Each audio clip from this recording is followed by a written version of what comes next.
Welcome to the Hartman Rabbinic community. We are excited to learn with you today in preparation for Shavuot.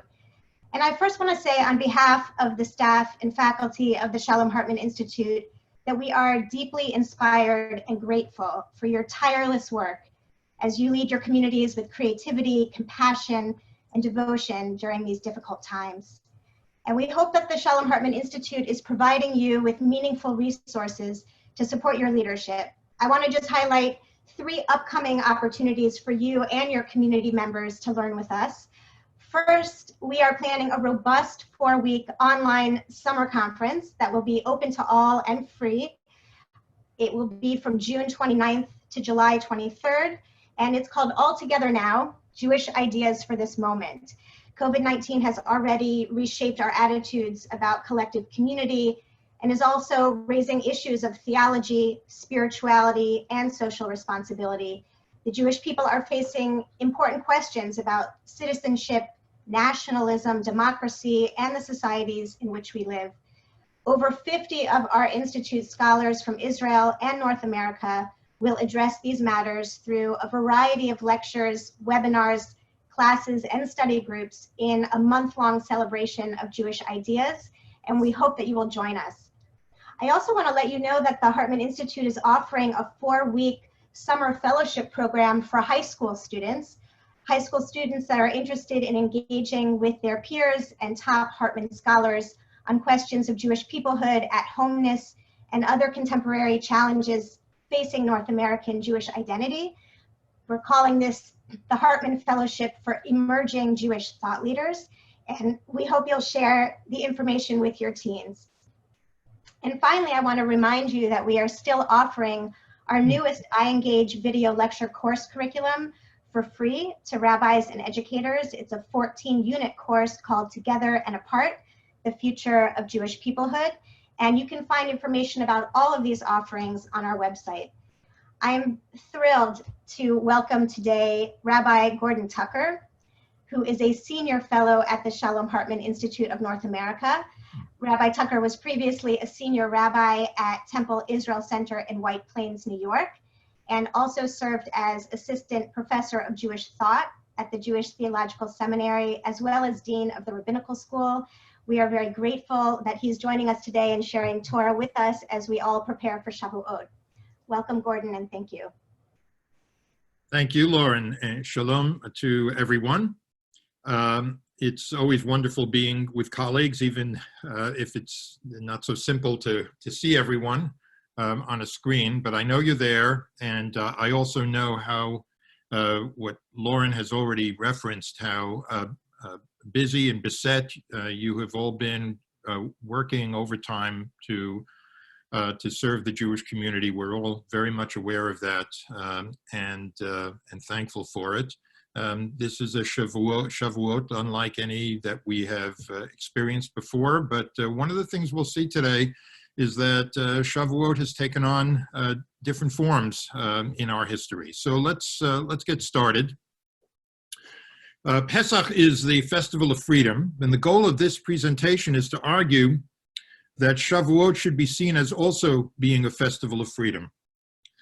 In fact, it morphed from being something quite different to being a festival of freedom, though it is freedom of a different kind. And arguably, it's the most important freedom that is needed by the world today. We're going to proceed in 3 parts. First is what I consider to be some essential background, and that is to trace a development in the nature of this second pilgrimage festival of the year. Second, having seen how a connection between Shavuot and Pesach developed, we're going to focus on the transition from one to the other. That's what you see on the screen right now, the part 2, counting down or counting up. This transition from one to the other, of course, is the period of the Omer that we are now in. What's the meaning of that period? And finally, we will come to the third and final part, in which the intended argument for the crucial importance of Shavuot will be made. So let's begin. Okay. I remember well how in school, long time ago, we would get quizzed as each holiday came along as to the various names by which the holiday was known in our tradition. And Shavuot always seemed to have the most names. I just want to quickly mention one of them, Yom HaBikurim, the day of first produce. Notice the day, not the Chag. And for our purposes today, we're not going to be interested in this name. Represents a kind of demotion from the status of a pilgrimage, Chag, to a day. But I want to consider the other names on which we were quizzed all those years ago. So one was Chag HaKatzir, the harvest pilgrimage. The second was Chag HaShavuot, the pilgrimage of weeks. Third, Atzeret, the nearly exclusive rabbinic name for this holiday, which means something like the closing assembly. And finally, Ziman Matan Toratenu, the time of the giving of our Torah. The different names are not contemporaneous. They actually reflect a development, which we're going to sketch out here briefly, because I think it's essential as background for understanding the religious development of Shavuot, which is our ultimate target here. So let's turn to text number 1.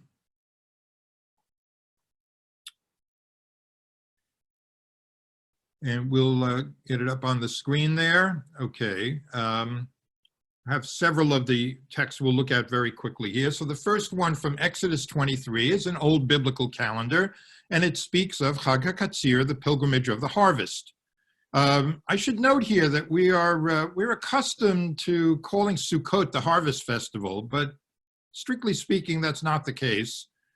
It's the pilgrimage of the ingathering in the fall when the harvesting has all been completed.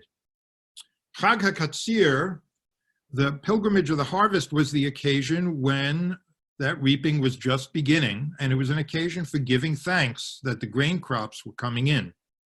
And it was, as the text you'll see up there says in Exodus 23, it was marked by the bringing of Bikurei Ma'asecha, the first of what you have produced. Text number 2, right below it, is from Exodus 34, and that's another calendar that is so similar to that of Exodus 23 that the differences between the two tend to stand out all the more clearly.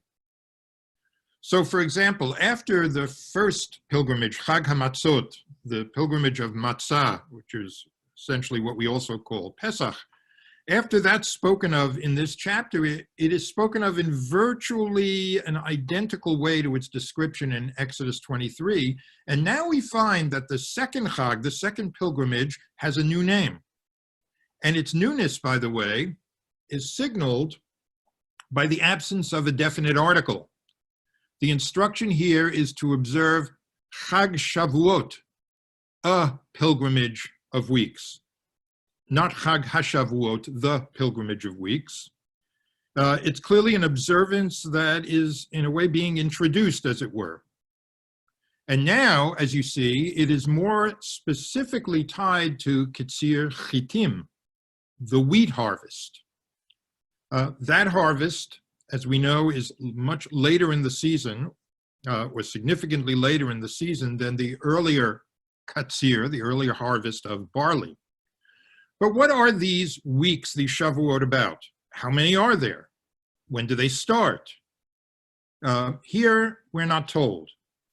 But before we go on, I want you to notice, please, one other important thing that is not in Exodus 23, and it's verse 24 in Exodus 34, the second piece of text number 2. It's a promise that you can confidently leave your homestead in order to make this pilgrimage of weeks. God will ensure that no one will attempt to grab your land and your home in your absence. No one will covet your land at the times at which you go up to the presence of the Lord your God 3 times a year. So what's that doing here? Well, texts 3 and 4, which are just towards the bottom of the page now, they're going to explain that to us.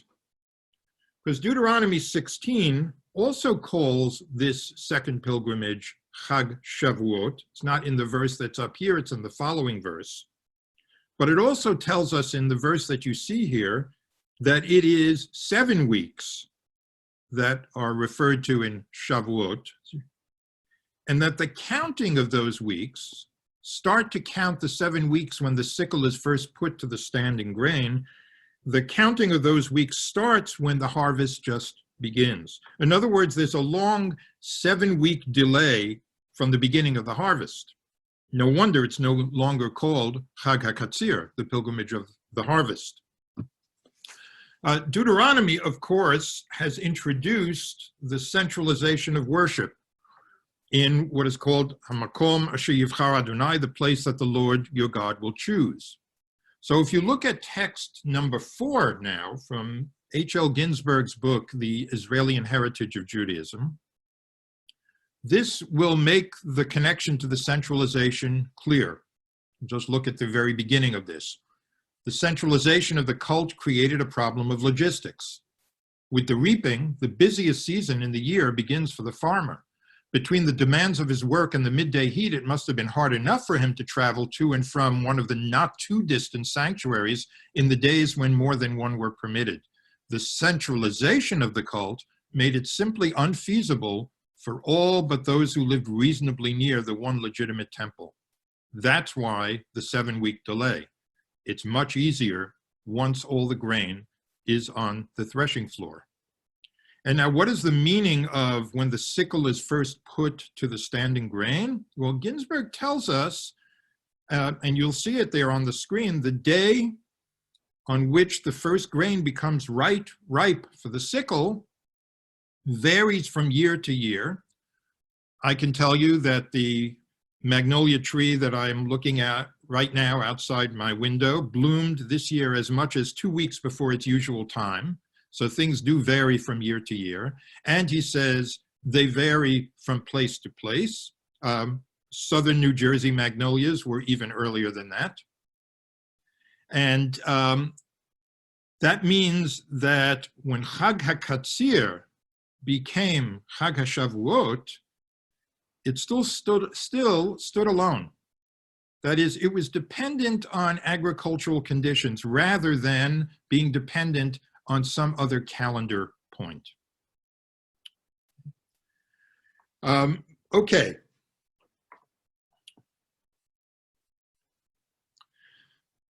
Text number 5, which we don't need to put up here right now, is from Leviticus 23, and it makes another connection.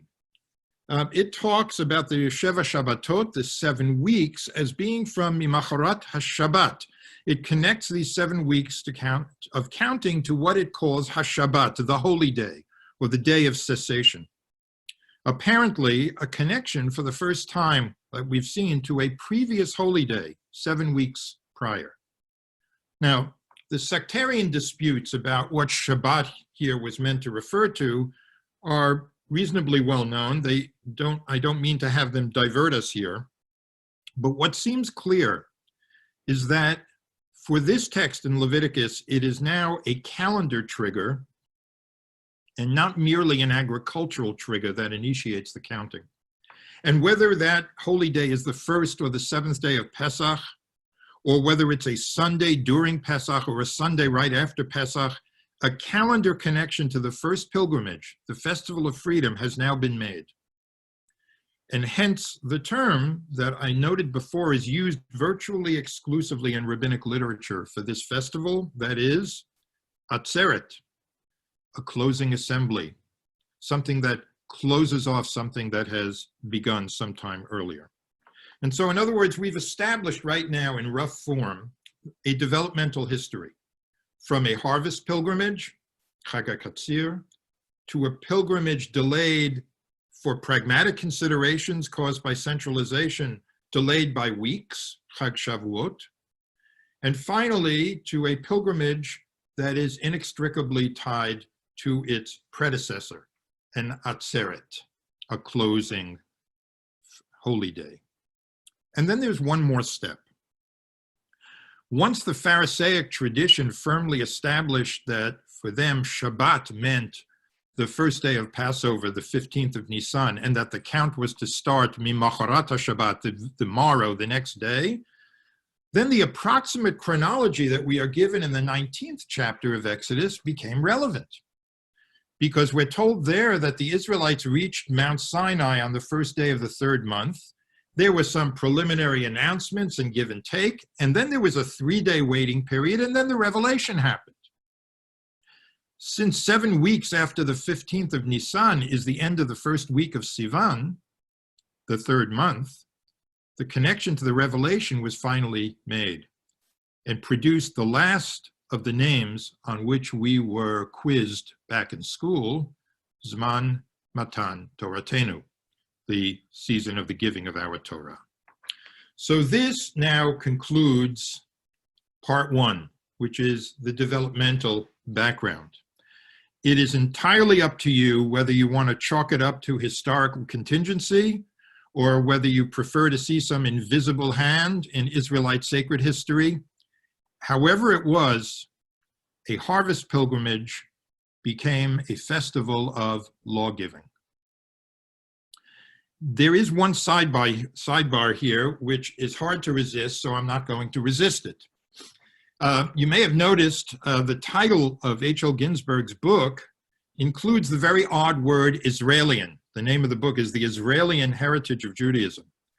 Israelian was essentially a word made up by Ginsburg as a way of referring to the northern kingdom of Israel, Mamlechet Yisrael. And if, as Ginsburg and many others argue, with considerable evidence, that Deuteronomy's core may have stemmed from the north, then the fact that we have a Chag HaShavuot, and the fact that we thus have a Zman Matan Toratenu, a festival of weeks and a festival marking the giving of our Torah, and not simply a standalone pilgrimage or festival of harvest, that would be a legacy of the kingdom that, remember, the books of Kings and Chronicles did so much to marginalize, to illegitimate, and to read out of our history.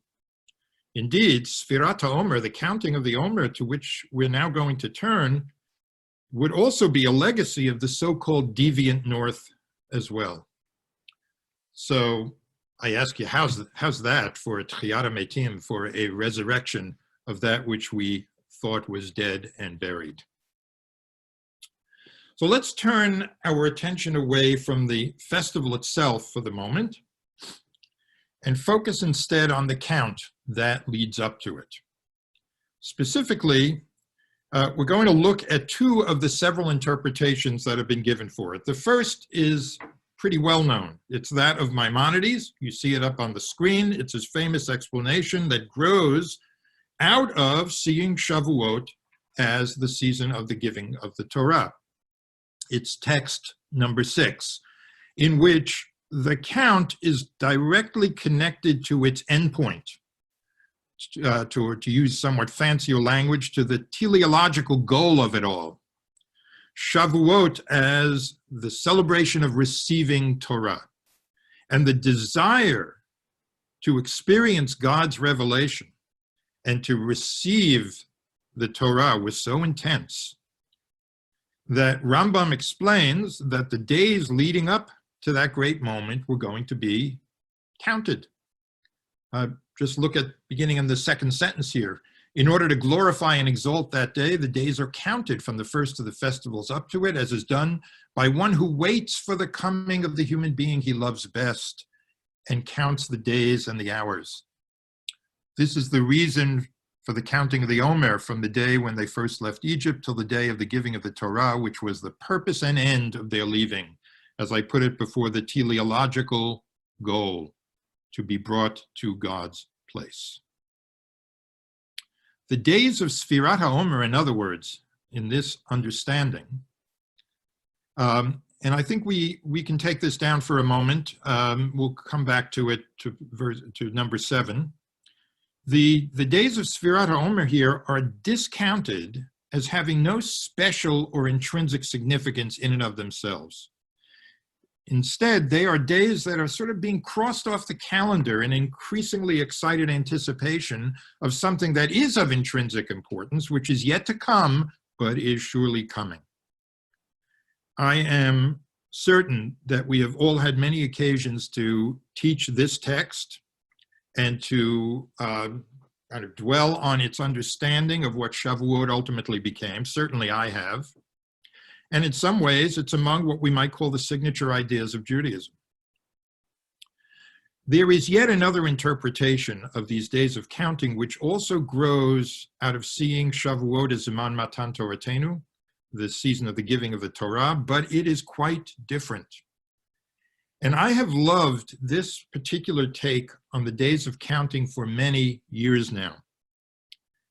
And even though I have come in more recent days to recognize its limitations, and those limitations I will get to in part 3, right now, I want to extol its assets. So we can turn to text number 7 now.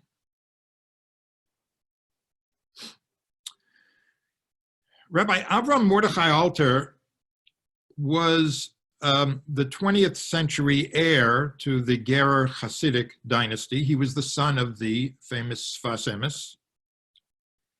And he conveyed a very different understanding of the counting of the Omer in the name of his father. And you will see his words in the English just below this, the English of text number 7. You see at the very beginning, he talks about my father, the Sfas Emes, said that the days of the counting the Omer are lofty days, they're supreme days, they're wonderful, high days of sanctity, of value.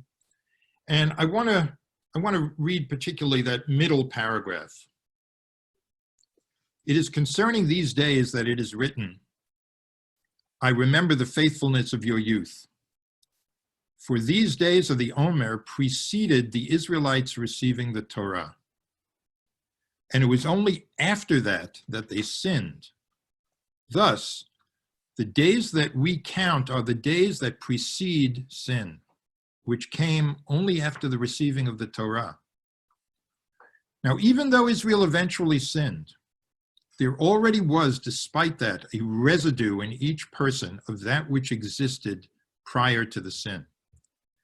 It is that residue that provides strength for everyone's future, since we are always able to draw on those innocent days.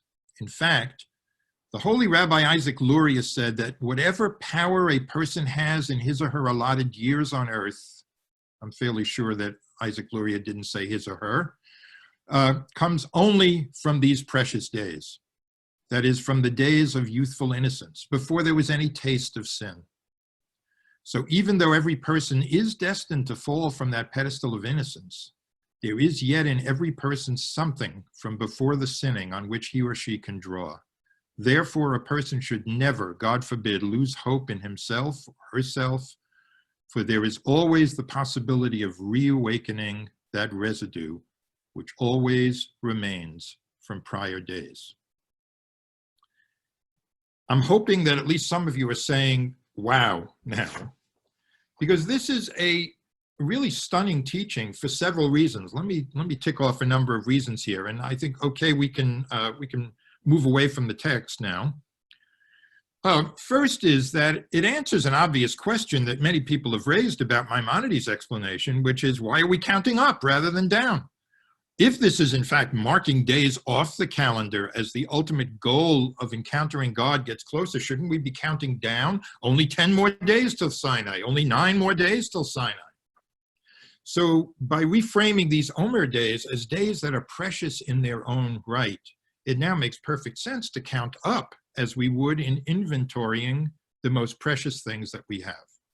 Second reason this is a stunning teaching is because of the whiff of antinomianism in this teaching, a sense that the receiving of the commandments somehow puts us at risk of losing something pure and innocent.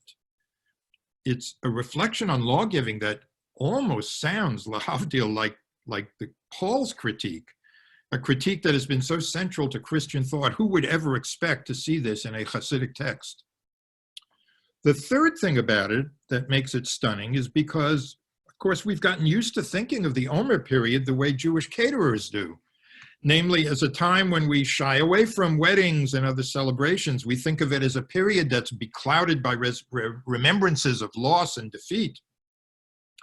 And then along comes Avram Mordechai and shines a bright sunlight on these apparently dark days, telling us that they are so precious that they deserve to be lovingly counted. But the fourth reason this is stunning to me is what is most important. And to highlight this exhilarating aspect of Avram Mordechai's teaching, I'm going to give you the words of a contemporary American writer, words to this effect. In our own lives, maturation is bittersweet. When we were young and growing, we could do and choose anything. No options had been foreclosed. You see, that's the incomparable psychology of youth. It's the unfettered imagination that you see in children.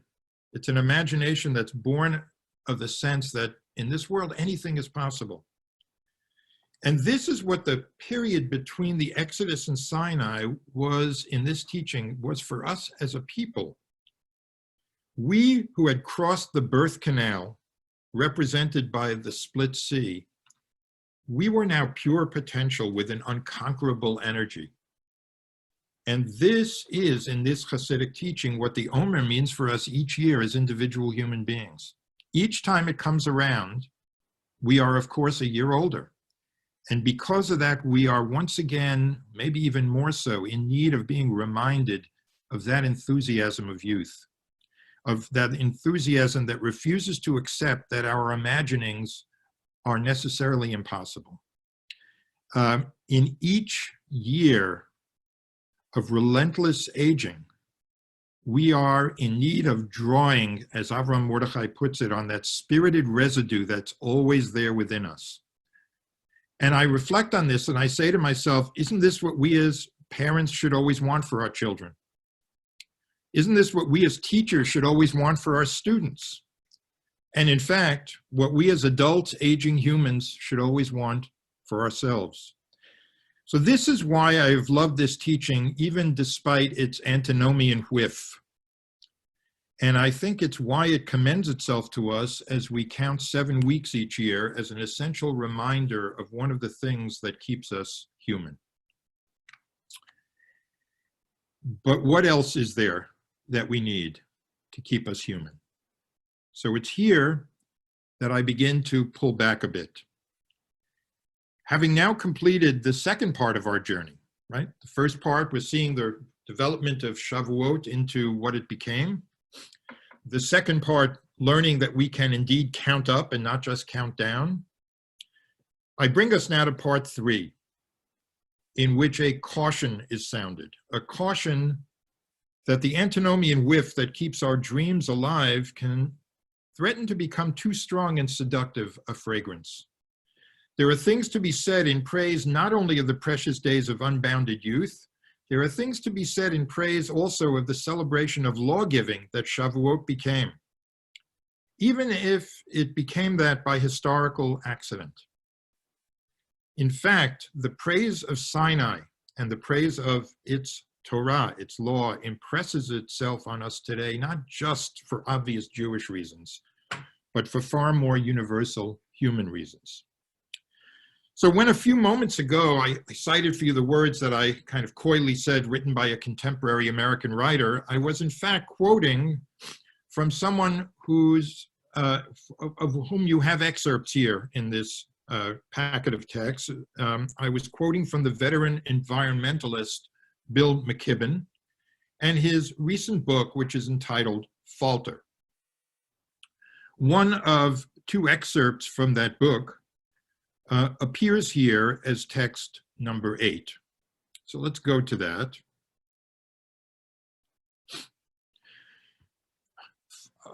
Before we look at the actual text, let me just say something by way of introduction here. Falter is not a cheerful book. It's sobering in as much as it rehearses for us everything that the author has had to say for years, and many of you no doubt have followed his writings about the dire peril to the Earth's ecosystem that we have allowed to proceed with precious little check. He, like many others, have spelled it all out very explicitly for us many times. What makes this book of McKibben's distinctive is that it's not merely about environmental sins, as if those are mere.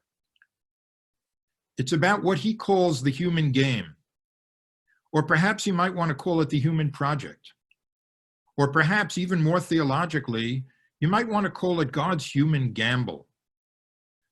I like the word gamble here, not only because it captures the sense that our free will, in fact, makes it a gamble for God, but also because of an image that McKibben paints for us in another passage in this book that's not in front of you right now.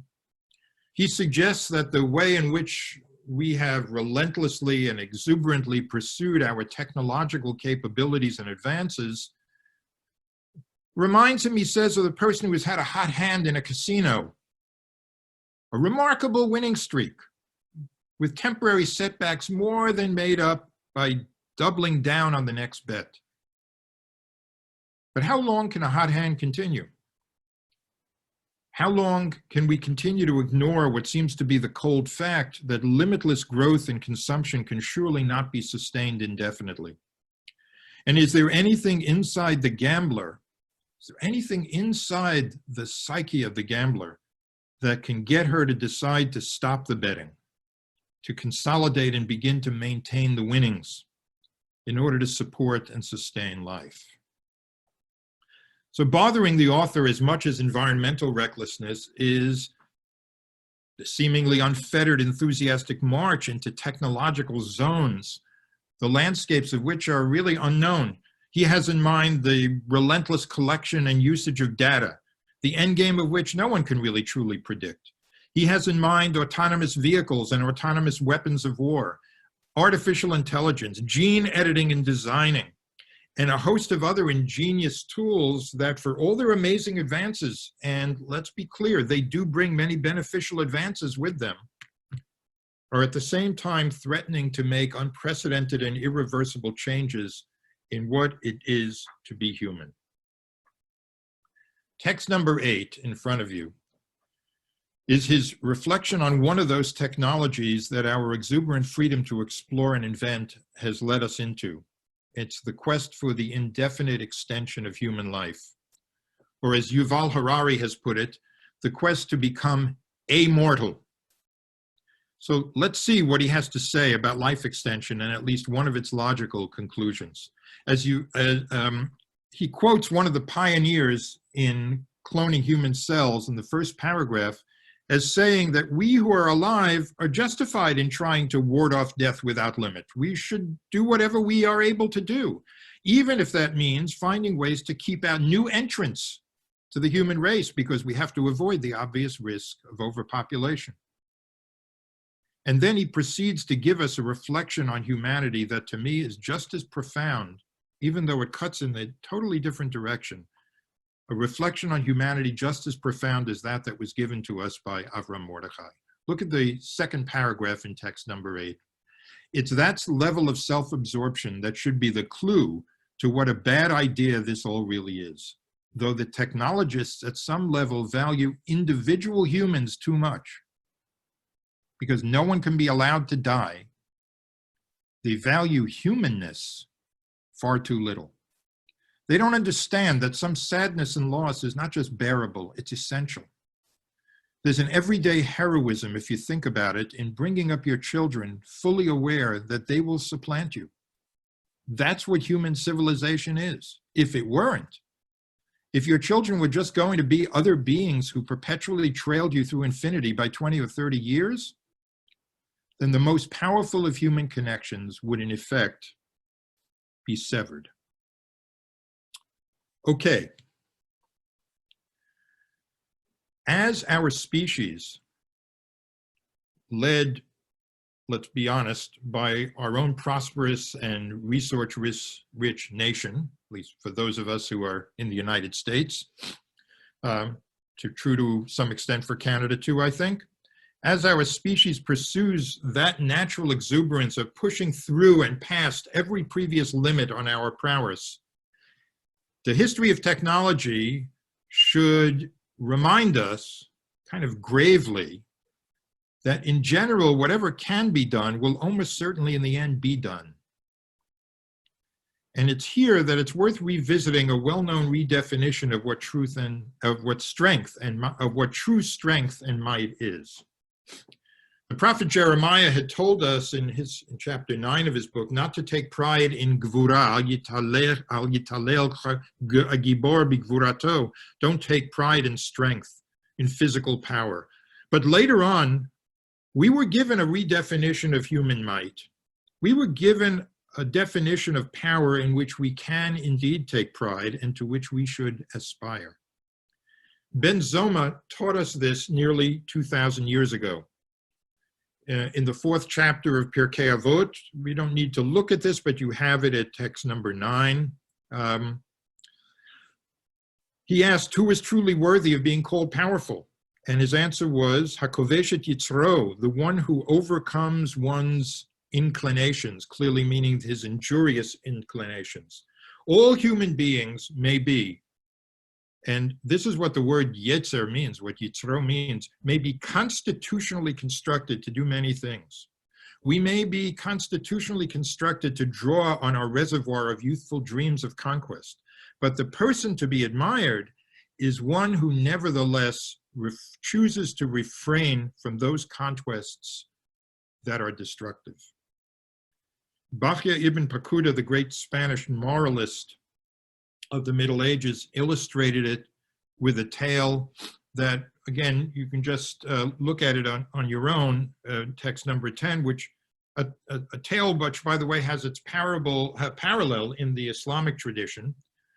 It is said of a pious man, he says, who met some men returning from a war against enemies, and they brought spoils after a raging battle. He said to them, you've returned from the small war with spoils, now prepare for the big war. And they asked him, which big war? And he answered, the war of the Yetzer, your constitution, and his legions. The question posed in the heading of this third part of our session is precisely this challenge. If it can be done, does that mean it must be done and will inevitably be done? Is it inevitable that it will be done even if, in the name of human progress, it subverts humanness? What could bring about a break? Even if it is admittedly an improbable and difficult break, what could bring about a break in this pattern? And it's here that McKibben lets us in on what he calls an outside chance for saving God's human gamble. He makes the essentially hopeful point in our final text, text number 11, which we will look at now.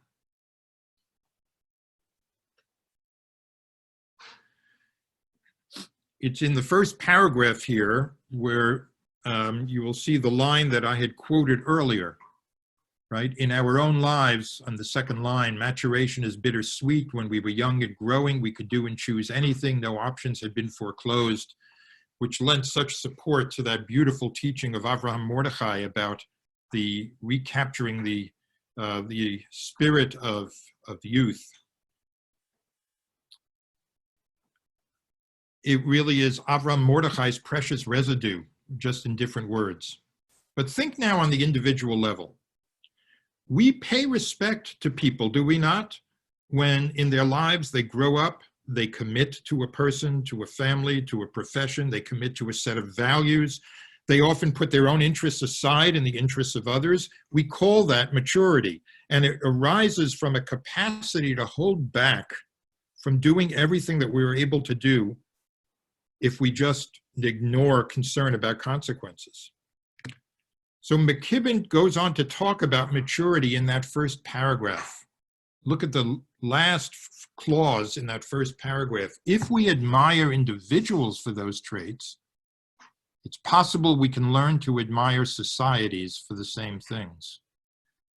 And then he continues with, societies are measured not just by the things they build, but also by the things they can bring themselves to leave alone. Perhaps we can learn to measure them not just by the things they build, but also by the things they can bring themselves to protect. You see, there's no lack of love here for the human species, and there's no lack of an awe at what that species is capable of. But what is McKibben truly in awe of here? So perhaps his most impactful lines are contained in that third paragraph. The most curious of all, he says, the most curious of all lives are the human ones, because we can destroy, but also because we can decide not to destroy. The turtle does what she does, and magnificently. She can't not do it, though, any more than the beaver can decide to take a break from building dams or the bee from making honey. But if the bird's special gift is flight, ours is the possibility of restraint. We're the only creature who can decide not to do something we're capable of doing. That's our superpower, even if we exercise it too rarely. This is the superpower of not doing all that we're capable of doing. Okay, let's move towards wrapping this, bringing this to its conclusion. It's what was offered to us on Shavuot at Sinai, this superpower, because it's embodied in the law of the 10th commandment. You shall not covet. You shall restrain yourself. You shall wield the great superpower of compassionate restraint that you have been given. And it's embodied in the commandment to acknowledge God and to love God. To love God means to love and care for what God most loves. And God is, and we say this each day in our liturgy, mirachem al haaretz u'mirachem al habriot.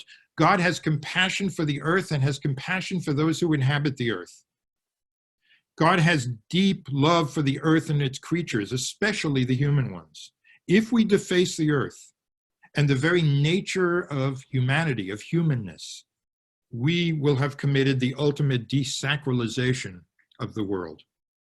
You know, a midrash on the moment of Sinai on Shavuot tells us that when Israel said, Na'aseh v'nishma, we will heed and we will do, the midrash says that God turned to the angel of death and said, you no longer have any dominion over this people. Well, that was a promise of the endurance of the nation. Do you think it's to be taken also as a promise for human beings individually to be free from death? To be free from mortality, from humanness? Or is it rather the seemingly paradoxical freedom that's embodied in the well-known reading, it's really a wordplay, in the 6th chapter of Pirkei Avot, that charut al haluchot, carved into the tablets, should properly be read as cherut al haluchot, that there is freedom on the tablets. That wordplay tells us that Shavuot is indeed Atzeret. It does complete the first festival of freedom with a freedom of its own. But as I said at the beginning, it's a very different kind of freedom. It's the freedom from the compulsion that every other species is subject to. And that compulsion is to do everything that it is in our power to do, even if, God forbid, it threatens to bring an end to God's great gamble on humanness. So what I've laid out for us here is actually a classic thesis, antithesis, synthesis. The thesis is what we began with, the beautiful paean to youth and its imaginative ambition from the unlikely source in the Gera Hasidic community. It's what the freedom of Pesach gives us, the freedom that youth gifts us with, and we should never lose that. The antithesis is the urgent call for what McKibben calls technologies of maturity, the life-sustaining commands of moderation and discipline to protect and sustain the sacred creation of nature and the dignity of human beings. It's the freedom from enslavement to our very own powers, because powers are amoral and can be destructive in ways more profound than we can imagine. That is the freedom that the maturity of Shavuot, Zman Matan Toratenu, the season of the giving of our Torah, offers to us. And I submit to you that we need it today more than ever. But now comes the synthesis in which Pesach and Shavuot are truly drawn together. because we should remember Isaac Luria's insistence that we can always draw on that reservoir of youthful confidence that all is possible. There may be an ultimate power that we are still struggling to achieve, and an ultimate compassion that's latent in us and in our species, waiting to be brought out. Maybe it's an ultimate power that we can draw on to extend what we thought was possible for us. But it's not about breaking new technological barriers. It's about developing these technologies of maturity, which is really what Torah is about. It may seem hard to believe that we can break our unbridled patterns, but this second festival of freedom may point to the one truly remarkable thing that we can do and that no other species can, which is to save humanity from the threats that we ourselves have concocted. So with that, I close this learning, and I'm waiting to see if there are some questions that can be addressed in the time that we have left. And of course, all of this done with warm wishes of Chag Sameach to everyone. Thank you so much, Gordon. You've given us so much to think about this Shavuot, and I want to share two questions as we think about your teaching and how we might apply it to this moment. In the section when you spoke about the count down or the count up, the different orientations to thinking about the Omer, I'm wondering if you can comment on this specific Omer when we are really doing two kinds of counting. We are counting down or counting up to Shavuot, and we're also counting the days of quarantine. We see this every day on the news. You know, today is day 60. I'm not even sure what day we're in now. I'm wondering if you have some thoughts about these different perspectives on counting and how we might think about the dual counting we're doing leading up to this particular Shavuot. Yeah, there is, you know, very, very well put. There's a dark irony in what's happening this year, because as we've seen, the idea of counting up is, as I put it, kind of inventorying the things that are really precious to us. But there's another reason sometimes, sadly, to be counting up, which is you don't know what the end point is. Right? If you know that school is going to be out on June 30th, we all experience this as kids, you start thinking, oh, 15 days till summer vacation, 14, because you know when it's going to happen. When you don't know when the end is going to come. When was the end going to come in times of persecution, in the worst example, in the camps in the Shoah?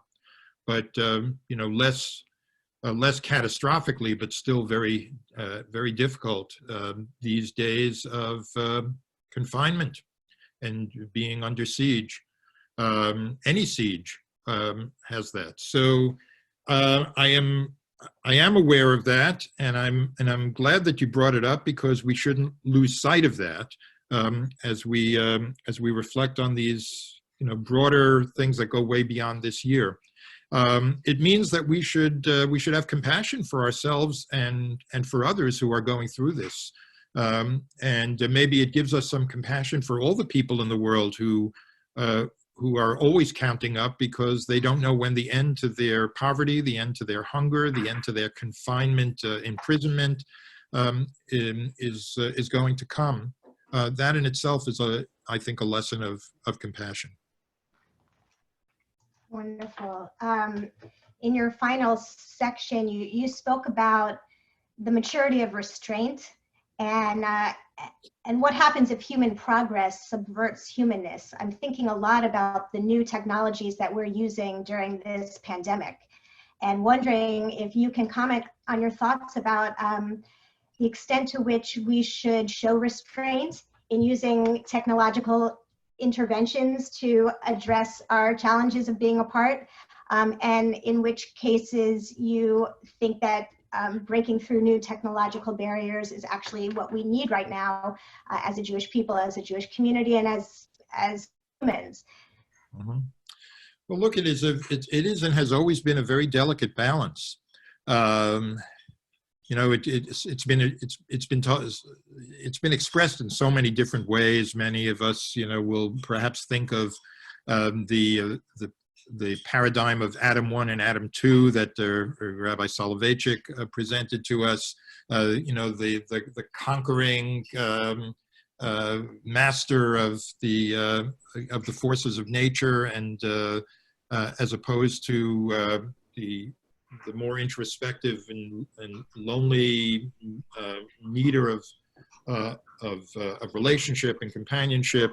It's always been that kind of delicate balance, and we have to be careful not to come across as anti-technology. Which, by the way, Bill McKibben is not an anti-technologist.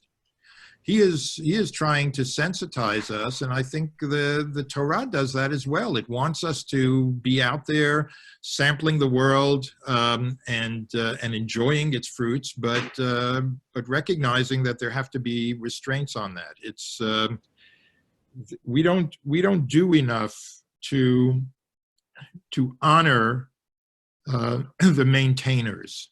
I think, by the way, that's another thing that we're learning right now.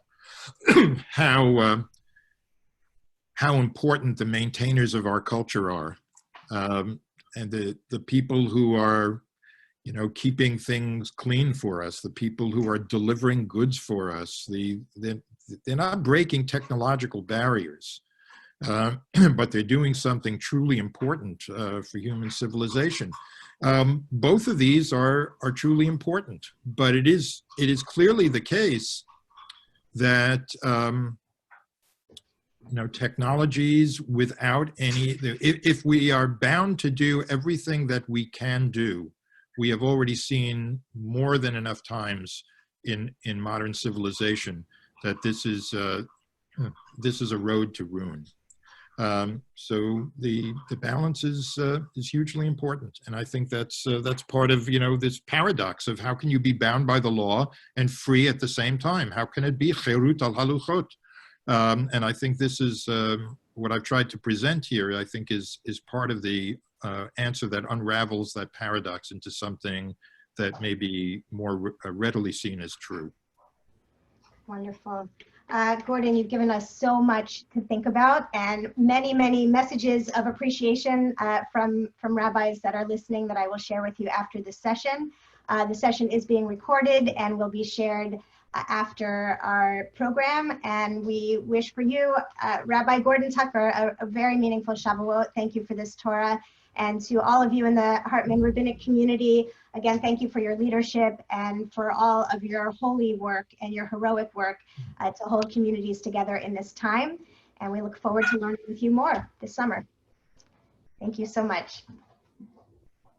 Thank you. And Chag shel simcha uvriut. Chag sameach.